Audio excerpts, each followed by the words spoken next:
Okay, and the next item of business is a members' business debate on motion 15705 in the name of Rhoda Grant on Scottish Human Rights Commission's Spotlight Report on Economic, Social and Cultural Rights in the Highlands and Islands. The debate will be concluded without any questions being put. I'd invite members wishing to participate to press the request to speak buttons, and I invite Rhoda Grant to open the debate around 7 minutes. Ms Grant.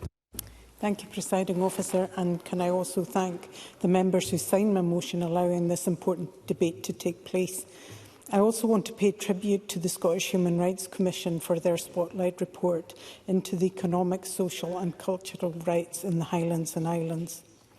In the last decade or so, we've seen our human rights eroded. The need for food banks, a housing crisis and the NHS at breaking point. Nowhere has that been felt more keenly than in the Highlands and Islands. Centralisation of services has led to poorer outcomes, even less houses being built and greater difficulty in accessing health services. All of that leads to depopulation. Citizens know this, and therefore the Scottish Human Rights Commission findings were not a surprise to them. However, to be consulted and to have their concerns validated was a significant step forward for my constituents. It's also striking to see all these findings in one report. Across all rights examined by the report, there is not a single human right that meets all the conditions of adequacy under international law. And this means that there are significant failures in how policies and services are being designed and delivered. Too often service design focuses on urban areas, often failing to address the unique needs of rural communities. However, we see when services are designed to meet the needs of rural areas, they work effectively in all settings, regardless of whether they're urban or rural. The Commission recommends the Government use human rights-based budgeting approach to ensure all citizens are provided with services that meet their needs, regardless of where they live. The report references cases in Argyll and Bute where women who have been sexually assaulted need to travel long distances to access forensic examinations. And they need to do that in the same clothes they wore when assaulted. And this is common throughout the Highlands and Islands. The reason given for this inhumane treatment was that it would cost more to bring services to them. A human rights-based approach would have come to a very different conclusion, an approach based on upholding the rights of the person attacked. Our human rights are just that, they are our rights. However, in Scots law, there is no redress if someone does not have access to their human rights. The proposed Scottish Human Rights Bill was anticipated to address this, but unfortunately it has been shelved. And because of this, I still hope to pursue a right to food bill to enshrine the human right to food into Scots law. Everyone has a right to food, to feed themselves and their families. And emergency food should only be required in dire circumstances, such as war and famine. Yet the report highlighted that access to food is a significant problem in the Highlands and Islands. It pointed out that in some areas food supplies could be at risk due to ferry failures or blocked roads disrupting supplies. Food also costs much more in sparsely populated areas. Independent shops can't make the economies of scale and therefore food is more expensive. And there's also barriers to accessing emergency food in rural areas because of privacy and confidentiality. And while it's hard enough in an urban area to access a food bank because of the stigma, imagine doing that when the whole community will know. And I know food banks go to extraordinary lengths to disguise their interventions, but confidentiality is still a concern that stops many people accessing that support. The report talks about choices being made by heating and eating. People living in rural areas need to also factor in the cost of running a car because public transport is inadequate or indeed non-existent. And therefore, fuel is not only required to heat, it's also required to access work, education, food and health care. I'll take an intervention. Deputy First Minister. I'm sure that the member will join me in acknowledging just how many people in the Highlands and Islands are also in fuel poverty. So I believe the figure in the Western Isles is about 40%. And 100,000, I believe the figure is, of pensioners will receive a universal payment next year that won't receive it over this winter.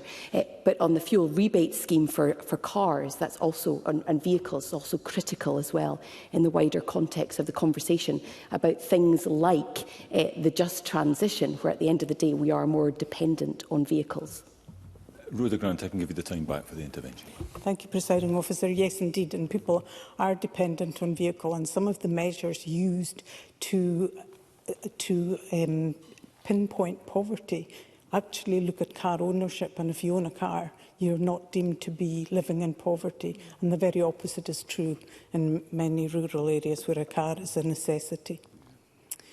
The report finds that the lack of affordable housing is also a main concern to young people who are not able to live or indeed return to live in their local areas after leaving. And we know in the Highlands and Islands many people leave to access education with the full intention of returning, but often they're unable to do so. This fuels depopulation, it fuels the loss of the Gaelic language, and it is also adding to an increasing age demographic. Second homes and holiday homes bring tension because they take away homes from local people, but on the other hand, they also bring tourism.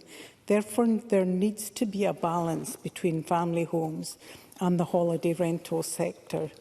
The cost of building small numbers of affordable houses in a community is expensive due to the lack of economies of scale. Add to that the cost of materials and labour, and it's little wonder that rural housing money is being spent on the outskirts of cities. And that's why we must protect local housing, especially homes built at the public expense. Yep. Paul Sweeney. Thank my friend for giving me. She make a very powerful speech on the report. I wonder if she might reflect on the power of cooperatives, potentially in further development of cooperatives in rural settings that might improve economic justice in areas like housing and in retail and in food production. Rhoda Grant. Indeed, and in rural areas, cooperatives are already used. Crofting, which is the agricultural system that runs in rural areas, is based on cooperative working. And many people in rural areas also know they need to work cooperatively to simply exist there. The report also highlights access to health and social care. And there's many campaigns in the Highlands and Islands regarding access to health care. Chat and Caithness, Keep Mum and Murray fighting for local maternity services, and the Hopeman and Burghead groups campaigning for local GP surgeries.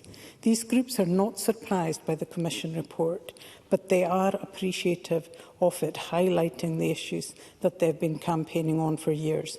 Mental health services in the region are poor, especially for young people. The CAMS waiting list in Highland is stubbornly high, and services provided centrally, meaning that young people have to take more time away from school and make long journeys to access it. The cost of travel and accommodation are also barriers to accessing healthcare, and we desperately need a review of the outdated patient travel reimbursement scheme. Presiding Officer, there are many more issues addressed by the Scottish Human Rights Commission report, more than I can do credit to today. So I want to thank them for carrying out this important work. We in this Parliament owe it to them to act on their findings. We also wish them well in presenting their findings to the UN Committee on Economic and Social Rights next month. Presiding Officer, I brought forward this debate to highlight the report's findings and to ask the Scottish Government to respond to the report and say whether they will use a human rights-based budgeting approach to protect all our human rights, and whether they will in future protect the human rights of the people in the Highlands and Islands. Thank you, Ms Grant. We now move to the open debate. I call first Emma Roddick to be followed by Jamie Halker-Johnson in around 4 minutes. Ms Roddick. Thank you, Presiding Officer. And I also want to thank Rhoda Grant for bringing this important debate. I was glad to support her motion. And secondly, to thank the Scottish Human Rights Commission for undertaking the work. While I strongly believe that organisations that are seeking to represent the views of all of Scotland must come to the Highlands and Islands, that is not usually what happens. So it was really welcome to see such thorough and interested engagement taking place right across the region ahead of this. And it's right that the resulting report gets aired in this place and that we get a chance to hear the government's response to the many issues that it raises. Because these are issues that the people who are contributing to this debate today regularly raise in the Parliament. And I recognise much of what is described in the report and could have written maybe 12 speeches on it today, because I know how valuable the evidence is in here on access and transport to healthcare, availability of food and general quality of life. I am going to focus largely on what I think is the most severe human rights issue that it explores, because while issues like homelessness exist across Scotland, it exists differently in different communities. In Skye, you're more likely to see young people being homeless at home, whereas in Inverness, people might be stuck for long periods in unsuitable accommodation. And knowing that there's no social housing available anywhere near them, people may not register as homeless in rural and island communities because they believe that there's no point. And all of this hidden homelessness deserves full attention. And I think it's important to note that the SHRC's accurate descriptions of this, from sofa surfing to living in temporary caravans, demonstrates to everyone that while it may be hidden, it isn't invisible, and it is possible for us to see it and react to it. I have always tried, when speaking about homelessness, to promote a reduction in stigma and been really careful about how I speak about it, because the stigma is real, it's unfair and it's pervasive. But having been in that situation in the Highlands, I know the dangers that do come alongside it. Because it's not just about the security of going to sleep with a roof over your head, walls around you and a lock on the door. Housing insecurity opens you up to a very dangerous underground culture. And that's not because people who are homeless are naturally likely to break laws or drink too much. It's because you're vulnerable, even if you don't feel like you are. And bad actors see that opportunity to take advantage, sell drugs, assault and rape. When I was homeless, I was frequently offered drugs and money. I did not take up these offers, or more accurately, traps. But I did often spend my cash-in-hand pay from temporary work on bottles of alcohol in an effort to kind of fast forward to my next shift, because I didn't want to deal with or look at my own life. And I completely understood why others around me opted for different substances to skip through their own living nightmares, why young people end up stuck in a vicious cycle of being the middleman between out-of-area dealers and their next victims. So the fact that the report also highlights rights holders raising an inability to access support services like addiction services tells me that people are living that nightmare right now. Professionals in Orkney noted to the SHRC that the lack of availability of both cannabis and support services has seen an increase in the use of harder drugs. And services like addictions counselling in Inverness, which is a charity that I have immense respect for, do so much for the people who need it most. ACI is run by people who totally get the reality that their service users are living. And it needs all the support that we can give, and there should be services like it available to everyone, no matter where they live. Scotland is growing up in its approach to addiction, but there's still something missing for those who need help today in the Highlands and Islands. Housing is a huge part of that picture. You cannot expect people to live stable and responsible lives when they've been left out in the cold. And we must put at least as much energy into supporting them, giving them what they individually need to be safe, as those who prey on the vulnerable put into recruiting them. Thank you. Thank you. I now call Jamie Halker-Johnson to be followed by Richard Leonard, around 4 minutes. Mr Halker-Johnson. Thank you, Deputy Presiding Officer. Can I thank Rhoda Grant for bringing this debate to the Chamber? And with debates this afternoon on the A9 dualling and on the rural healthcare, it begins a very welcome focus in this Parliament today on issues which really impact on my Highlands and Islands region. Welcome, of course, in that they're being discussed, rather than the underlying reasons why they're being discussed, the failure to deliver rural and island services. I'll be speaking in my colleague Tim Eagle's debate on rural healthcare this evening, and so I'll not focus on that now, other than to say that the impact of pressure on our health services is often felt more acutely in our more remote rural and island communities. In distance decay, the impact of health services being further away from those who use them, are a real and growing concern. And when that pressure includes the downgrading of maternity services and a lack of social care, it challenges the very sustainability of many of our communities. But the deterioration of health services is far from the only challenge. After 18 years of this government, we have a housing emergency in Scotland, a crisis the SNP responded to by cutting the housing budget by nearly £200 million. Added to that, the dedicated rural and island housing funds were not fully utilised, with millions of pounds left in government coffers in Edinburgh, despite the schemes being extended and despite there being a clear, in fact a desperate, need for more affordable housing in our communities. Transport connectivity was also highlighted in the report, and the crisis facing our ferry-reliant communities is an issue that's been raised in this Parliament on too many occasions to mention. And it's not just islanders that suffer. Residents and businesses reliant on the ageing and unreliable ferries which serve the Corran Narrows route in Lochaber have been extremely vocal on just how great a threat the lack of a reliable service is to the very sustainability of their communities. And when I visited that area as part of my summer tour, many were quite clear that without action, and without action soon, they'd be forced to move away from the area they call home.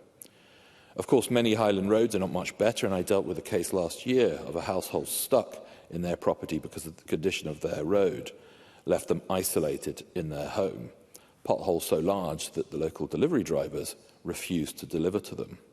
Thankfully, after a letter to the council on their behalf, work was done on the road, and they can enjoy their home again, but also leave when they want to. And that issue of enjoying their home leads me on to another issue I would like to raise, although not included in the report. People across my region are faced with the prospect of increased industrialisation of their communities, but one which they see little or no gain from, and one they feel powerless to have their say on. New pylons, substations and other energy infrastructure is being forced on the communities across the Highlands and Islands without their permission, and too often with only the most token of consultation, and consultation which many see as almost a fait accompli.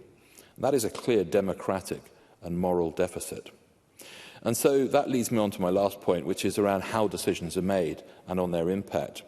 Island residents have seen island proofing legislated on to allow a consideration of unique island needs.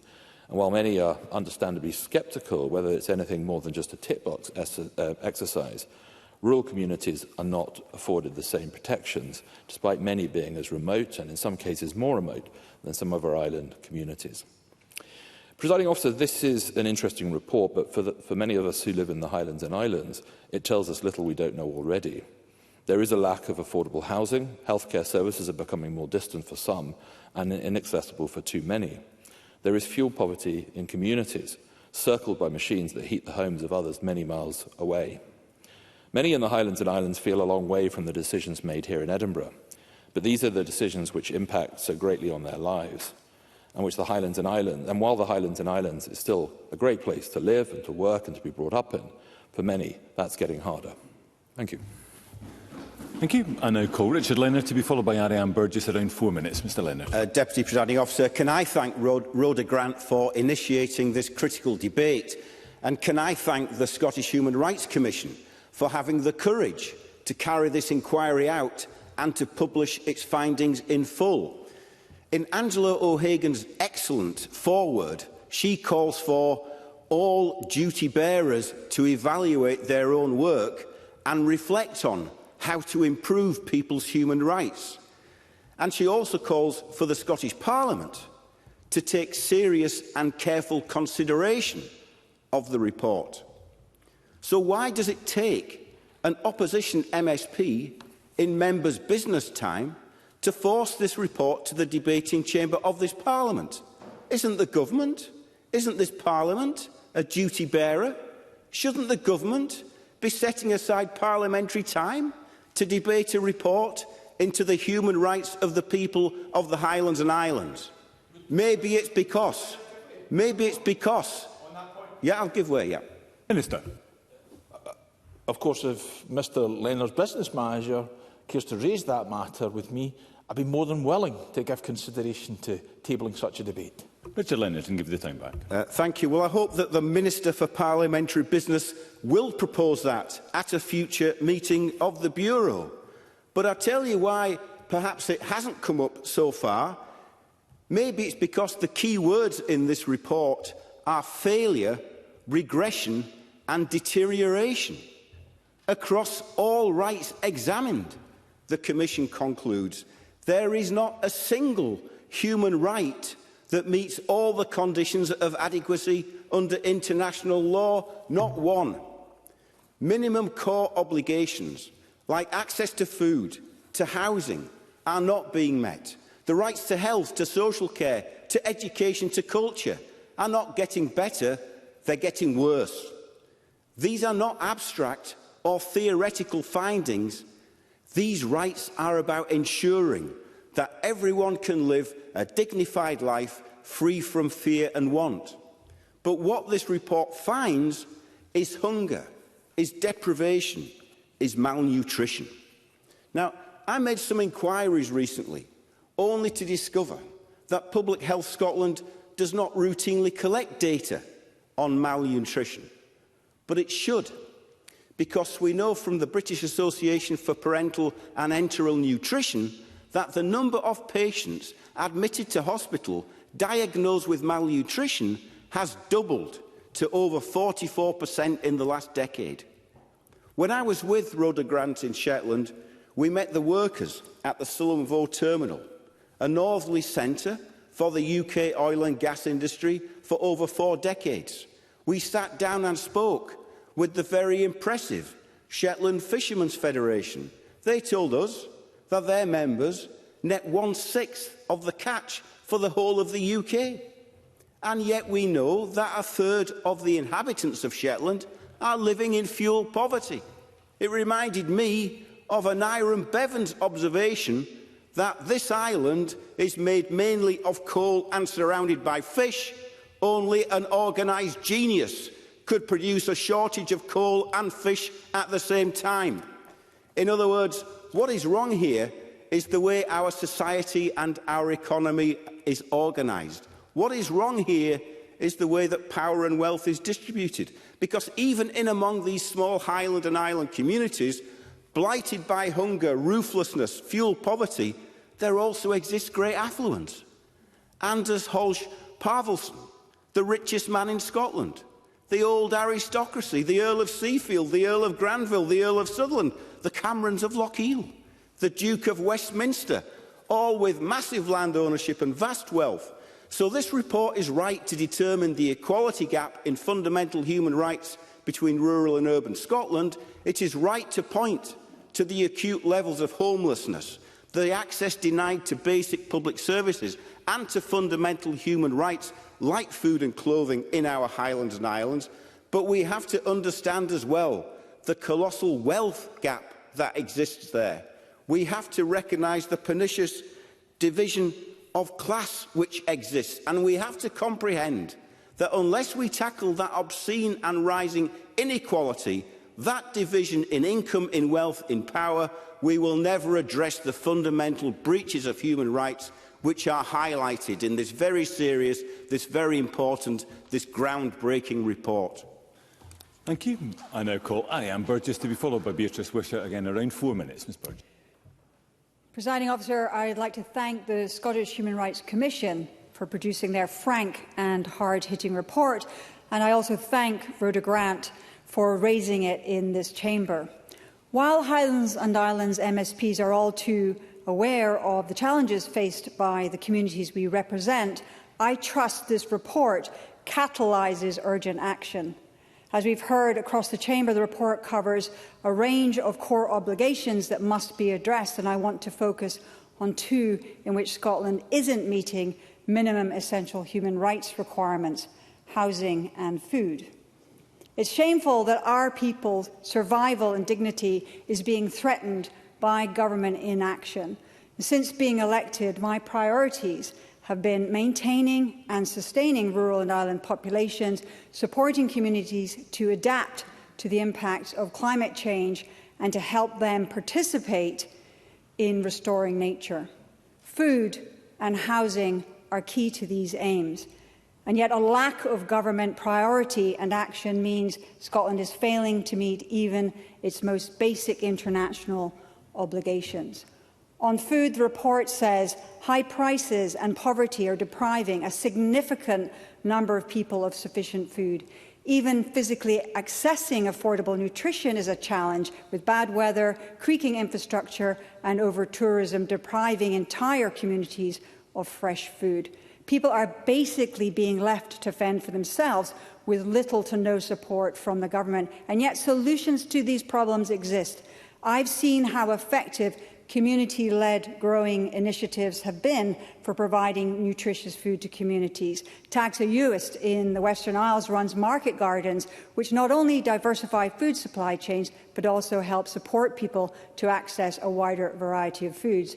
Projects like these need to be better funded, and I secured an amendment in the Agriculture and Rural Communities Act which aims to open new support pathways for projects like these. And I would urge the Government to provide this support swiftly to guarantee food to our Highland and Island communities. On housing, the report highlights the dire situation across the region. And I frequently hear from constituents unable to access affordable homes in their communities. The report has rightly identified this as a major driver of depopulation. And while the government has recognised the issue to some extent, its housing targets are not on track to reduce homelessness. And we heard earlier from Emma Roddick what that brings about in people's lives. 17% of Scotland's population is rural, yet the government's affordable housing target only aims to build 10% of these homes in rural areas. And the report shows us there aren't enough small, cheap-to-run properties as it is. And judging by current activity, this situation will not improve anytime soon. We must see more support for capacity-building organisations so communities have support to meet their own housing needs. We must see councils adopting facilitation and supportive approaches to help communities to meet these needs. And we must see the Scottish Government provide the right level of funding to ensure that we exceed that 10% target. And also, while construction is important, it must go hand in hand with turning existing empty properties into homes. We can make 3 for the price of 1 new build. Let's become a retrofit nation and solve this crisis. As an MSP, I consistently raise these vital issues and offer solutions. I hope the damning findings of this report focus hearts and minds at all levels of government. As Professor Angela O'Hagan says in the report, while some communities may be remote, their access to human rights should not be. Thank you. I now call Beatrice Wishart to be followed by Finlay Carson in around 4 minutes. Ms Wishart. Thank you, Presiding Officer, and thank you to Rhoda Grant for bringing this important debate to the Chamber. The Scottish Human Rights Commission report, Economic, Social and Cultural Rights in the Highlands and Islands, fills an identified gap in evidence on economic, social and cultural rights in rural Scotland, and I extend my thanks to all researchers and participants involved in the project. The report demonstrates many long-standing and interconnected issues that I've raised in this chamber. Its findings are familiar to those of us with experience of life in rural and island Scotland. The report confirms much of the housing stock in the region is old, poorly insulated and prone to damp, mould and expensive heating costs. This rings true for Shetland, which has some of the highest rates of fuel poverty in the country, and the irony of the islands being in the centre of the country's energy production area is not lost on those of us who live there. Building costs are higher than in other areas of Scotland, a barrier evident to house building in Shetland. A slowdown in construction due to the pandemic and Brexit, along with increased costs in construction materials, results in insufficient available stock and building capacity. The report found in some areas lack of housing is the single biggest factor contributing to depopulation. It can mean people leaving the region, but also, as in Shetland, people moving from islands and rural areas to towns. Lack of affordable and available housing is cited as the biggest barrier to filling key worker and professional roles. Another significant barrier to participation in employment is poor digital access, which also exacerbates social isolation. The Scottish Government is already well aware that parts of the Highlands and Islands suffer from digital exclusion and must do more to enact targeted, comprehensive solutions to bridge this digital divide. Regarding barriers to the right to health, the report notes particular concern about provision of maternity and gynaecology services in Caithness and Sutherland, an issue my MP colleague Jamie Stone has long been campaigning on. Since maternity provision in Wick was downgraded, more than 14,000 patients a year must travel to Inverness with no risk assessment for patient safety. Women surveyed reported feeling unsafe and terrified by the journey and the possibility of giving birth en route. Due to delays accessing the hospital and emergencies, some women have been left with loss of fertility. The situation is unsustainable and is putting patients at risk, and I urge the Scottish Government to review the maternity model for the north of Scotland. Patients across the Highlands and Islands incur sustainable costs when accessing health care, and as the report states, reimbursement rarely covers the actual costs of travel and accommodation. I'm not surprised that the report found people choosing not to access healthcare due to travel costs. For Shetland patients, attending an appointment on the Scottish mainland often means multiple nights away due to transport schedules, increasing the cost. I've been pressing the Scottish Government for action on their promised review of the patient travel scheme, and it must prioritise this as a matter of urgency. Presiding Officer, Scotland's islands and rural areas are home to resourceful and supportive communities, but they should not be left to fill the gaps highlighted by this report. The Scottish Government should take seriously reported feelings of despair and of being neglected. It's not too much to ask that people living in the Highlands and Islands are not disadvantaged simply because of where they live. I ask that the Scottish Government review its policies to address the concerns raised in this report. It's time for the Scottish Government to be serious about supporting rural and island Scotland. Thank you, Ms Fisher. And I call the final speaker in the open debate, Finlay Carson, again, around 4 minutes. Mr Carson. Thank you, Presiding Officer, and I congratulate Rhoda Grant for bringing this important debate to the Chamber, and I join with other rural MSPs in welcoming the Scottish Human Rights Commission's Spotlight report. While this project's findings are specific to the Highlands and Islands, they resonate deeply with us in Dumfries and Galloway as well. The report, widely praised by community groups, charities and organisations, highlights the pervasive issues of ruthlessness, hunger and limited access to healthcare, issues that we in Galloway are all too familiar with. With ruthlessness and homelessness remaining a pressing concern, with many individuals and families continue to struggle with inadequate housing. This not only impacts on their physical safety, but also their mental and emotional well-being. In rural Galloway, we have seen the devastating effects of ruthlessness on our communities. So it's imperative that we take concrete steps to provide safe and affordable housing for all our residents. Sadly, the current target for house building in rural Scotland is an arbitrary figure and does not address the unique challenges we face, another factor driving depopulation. The issue of hunger is equally critical across Scotland, and it's unbelievable given we're a country rich in agricultural resources and food insecurity remains a reality for many. The report findings serve as a stark reminder that we must do more to ensure that everyone has access to nutritional and affordable food. This is not just a matter of survival, but dignity and equality. Access to healthcare is highlighted as another significant challenge, and in Dumfries and Galloway, just like the Highlands, we see long waiting times and limited availability of services, which are barriers to the care that our residents need. This is not only a violation of their rights, but also a threat to their health and well-being.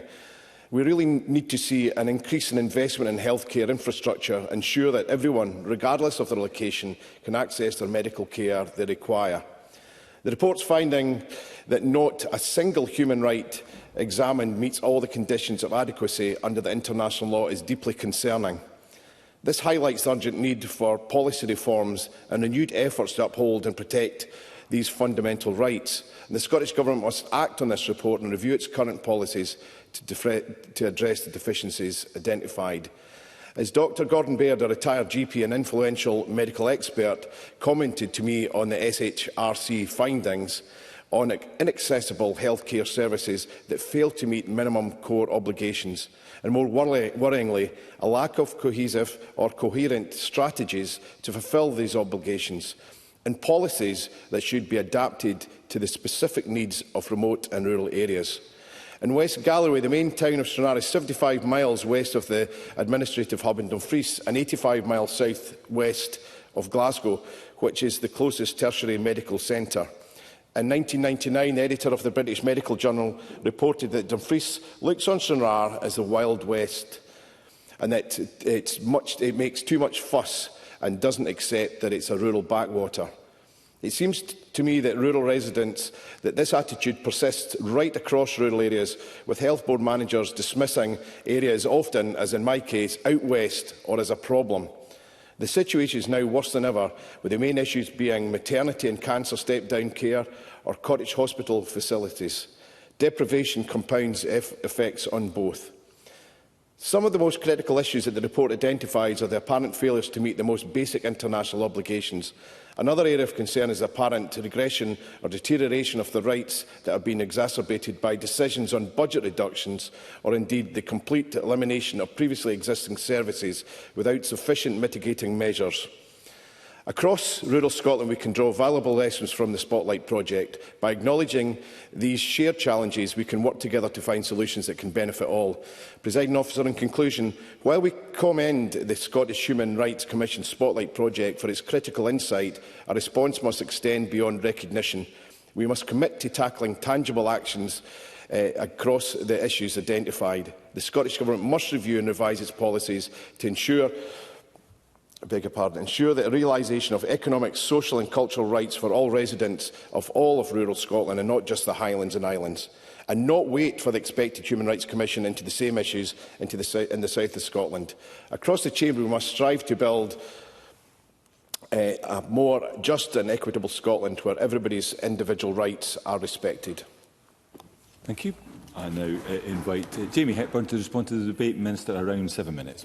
Thank you very much, President Officer. And can I join others by indicating my thanks to Rhoda Grant for bringing forward today's motion, just as she set out her thanks. I also give my thanks to the Scottish Human Rights Commission for the report at the centre of today's debate. I very much echo sentiments on the detail and the breadth of the report. I commend their programme of work to hear directly from rights holders across 20 of our Highlands and Islands communities, as demonstrated by contributions today. And indeed, and this is contrary to Mr Leonard's concern, that the Scottish Government hasn't allocated time where these matters could be explored. On last month's Human Rights Day debate, this report has rightly generated significant interest and welcome challenge on advancing human rights realisation for people in our Highlands and Islands. The report is wide-ranging, of course. Richard Leonard. So, just for clarity, does that mean that you will schedule government time to debate this report? I won't. I'll ask the Minister. Of course, your perspective on these matters is always welcome, Presiding Officer, but I would go back to the point I made before. I'm more than willing to consider these matters. I would remind Mr Leonard, of course, his party regularly has time to bring forward its own debates, and I'm sure he'll be speaking to his business manager about allocating a debate in Labour Party time as well. But of course, I'll give such consideration to using Scottish Government time as well. As I was saying, the report is wide-ranging, and the rights described within it touch on virtually every area of life in the Highlands and Islands. Many of the challenges described are interconnected. I recognise that this report rightly poses challenges of the Scottish Government. We are giving active consideration to this report, and we will come back in terms of how we intend to respond in due course.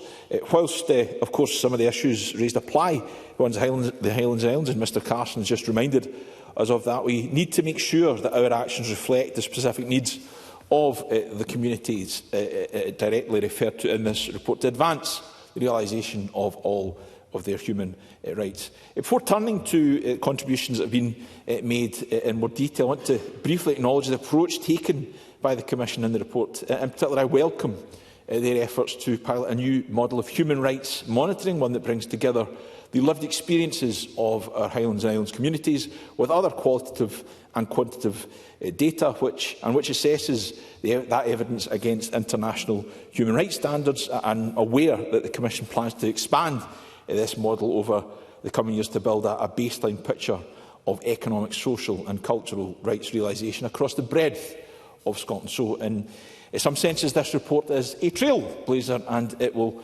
have applicability in terms of methodology beyond just the Highlands and Islands. Presiding Officer, I am grateful to members for their contributions today. The report is, as I've said, wide-ranging and touches on work across all portfolios. Emma Roddick made some inference to that when she said she could have delivered 12 speeches on the subject matter, so I won't be able to respond to the full breadth of matters in detail, but let me again assure the Chamber that the report is being carefully considered by this Government. The Scottish Government continues to take action geared towards improving service delivery and design to meet the specific needs of communities in the Highlands and Islands. This includes action to address some of the issues outlined in the Commission's report around housing, transport and depopulation, for example, of course. Rhoda Grant. One of the issues in the report that the Government could implement now was human rights-based budgeting. Will that be considered? And that would answer an awful lot of the concerns that were raised in the report. Minister.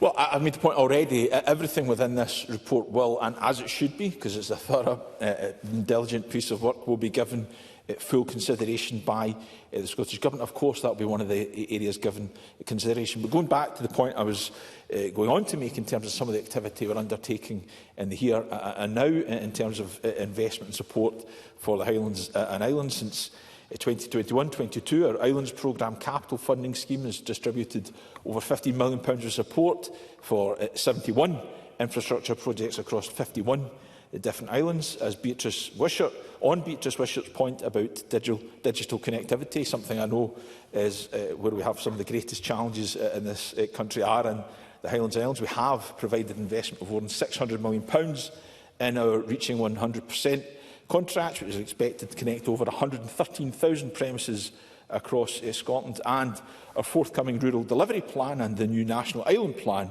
will set out how we will deliver for our mainland, rural and island communities respectively. In terms of the areas around food insecurity and right to food that was touched on, Rhoda Grant in particular has continued to champion issues of hunger and food insecurity. I think it should go without saying, but I'll say anyway, that no one should have to compromise on food or other essentials. Food insecurity is driven by insufficient and insecure household income. That's one of the reasons we continue to call on the UK Government to deliver an essentials guarantee, which of course we know the Joseph Rowntree Foundation have called for, and they estimate it could lift 140,000 people in Scotland out of poverty this year. The point about some people having to choose between heating or eating was made. The Deputy First Minister, of course, made the point around the issue of fuel poverty. Nearly 40% of the population of the Western Isles are in fuel poverty. Beatrice Wishart, I don't have the specific number, but we know it's a challenge in Shetland as well. Of course, we know